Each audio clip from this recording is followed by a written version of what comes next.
नमस्कार दोस्तों, आज का वीडियो आप सबके लिए बहुत ही इंपॉर्टेंट होने वाला है क्योंकि आज के इस वीडियो के अंदर हम आपको एक लेटेस्ट इंपॉर्टेंट जजमेंट के बारे में बताने वाले हैं।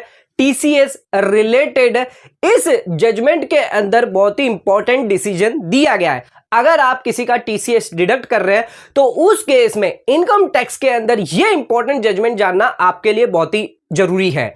दोस्तों, आज का वीडियो आपके लिए बहुत ही इंपॉर्टेंट है, तो इस वीडियो को लाइक शेयर सब्सक्राइब करना ना भूलें, ज्यादा ज्यादा शेयर करें ताकि और लोगों तक इसकी नॉलेज पहुंच सके। आइए स्टार्ट करते अपने आज के वीडियो को बिना किसी देरी के।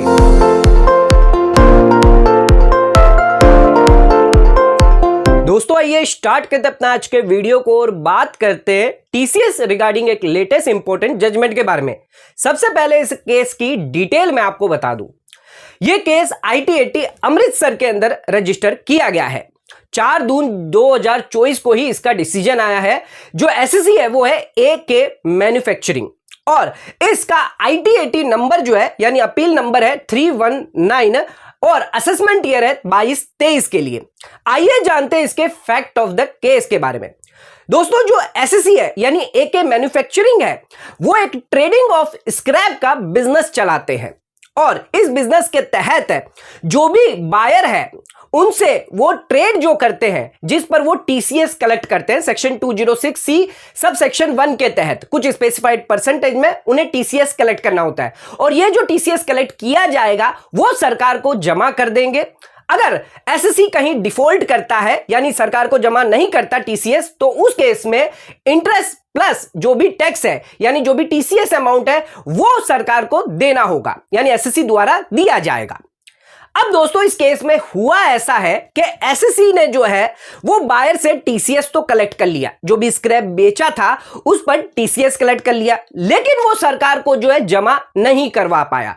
एओ द्वारा ऑडिट रिपोर्ट के अंदर जो है जब ऑडिटर ने ऑडिट करी तो उस केस में ये जो टीसीएस अमाउंट था वो पेंडिंग पड़ा हुआ था ऑडिट रिपोर्ट की डेट तक और इसको 43B सब सेक्शन A के अंदर डिस्क्लोज किया गया था। अब असेसिंग ऑफिसर का यह कहना था कि यह जो है 43B के अंदर जो भी टीसीएस पेबल आपका दिखाई दे रहा है 4,83,000। अब यह 4,83,000 जो वो आपकी इनकम में जो वो ऐड कर दिया जाएगा क्योंकि आपने जो इसका डिडक्शन लिया है और इसका पेमेंट भी नहीं किया गया है। बिफोर द ड्यू डेट आपको इसको करना होता है, लेकिन ये आपने नहीं किया है, जिस वजह से हम ये जो खर्चा आपका डिसअलाउ कर देंगे और आपका एडिशन कर देंगे। पर एसएससी का कहना था कि ये जो टीसीएस है इसका मैंने कोई भी डिडक्शन नहीं लिया है, ये तो इनकम टैक्स है जो मैंने कलेक्ट किया है यानी कलेक्ट किया और गलती से ऑडिटर ने यहां पर जो फिगर है वो गलत दिखाया है। एक्चुअल फिगर 4,10,000 रुपए है। सीआईटी अपील के अंदर भी ये बताया गया, लेकिन सीआईटी अपील के अंदर भी एडिशन कर दिया गया। ये ध्यान नहीं दिया गया कि ये जो फिगर है वो एक्चुअल 4,83,000 जो गलती से ऑडिटर ने लिखा है वो actual provision of income tax है जो प्रॉफिट एंड लॉस के अंदर हमने डेबिट करवाया था। लेकिन इनकम टैक्स डिपार्टमेंट द्वारा यह मान लिया जा रहा है कि जो ऑडिट रिपोर्ट के अंदर 43BA के अंदर 4,83,000 दिख रहा है और प्रॉफिट एंड लॉस के अंदर डेबिट जो 4,83,000 रुपए दिख रहा है ये दोनों सेम है, यानी आपने जो है खर्चा भी इसका क्लेम किया है, इस वजह से हम इसको डिसअलाउ कर रहे हैं। लेकिन एक्चुअली एसएससी कह रहा है ये 4,83,000 जो गलत फिगर ऑडिट रिपोर्ट के अंदर करा गया है 3CD के अंदर, बल्कि एक्चुअल जो फिगर था वो 4,10,000 रुपए था, जो एक्चुअली में इन्होंने कोई भी प्रॉफिट एंड लॉस के अंदर इसका डिडक्शन क्लेम नहीं किया, इस वजह से ये डिसअलाउ नहीं होना चाहिए।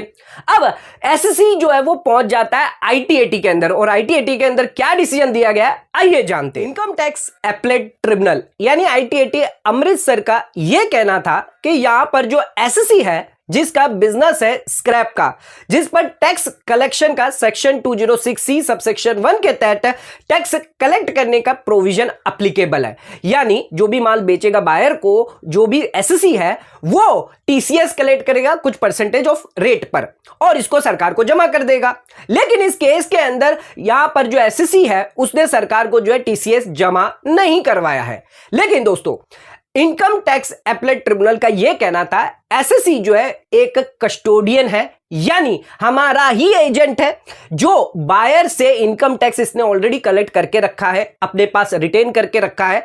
इसका कोई भी डिडक्शन उसने क्लेम नहीं किया गया है, क्योंकि इन्होंने अपना टर्नओवर डिक्लेयर किया है 9.91 करोड़, जिसके अंदर जो सेल है वो विदाउट टीसीएस है। जब आपने क्रेडिट नहीं किया, इसका मतलब इन्होंने डेबिट भी क्लेम नहीं किया गया है। यानी जो भी पैसा इन्होंने कलेक्ट किया है वो इनकम टैक्स है बायर का, जो इन्होंने अपने पास रखा है सरकार को देने के लिए। इन्होंने जनरल एंट्री भी पास करी है अपनी इनकम टैक्स की बैलेंस शीट के अंदर। 31 मार्च 2023 के अंदर इन्होंने उस लायबिलिटी को दिखाया है कि सरकार को इनको पे करना बाकी है टीसीएस। और इसके साथ साथ ये हमारे कस्टोडियन है, इन पर कोई भी लायबिलिटी नहीं आती है, तो ना ही इन्होंने कोई डिडक्शन लिया है, ना ही इन्होंने खर्चा एक्सपेंस क्लेम किया है।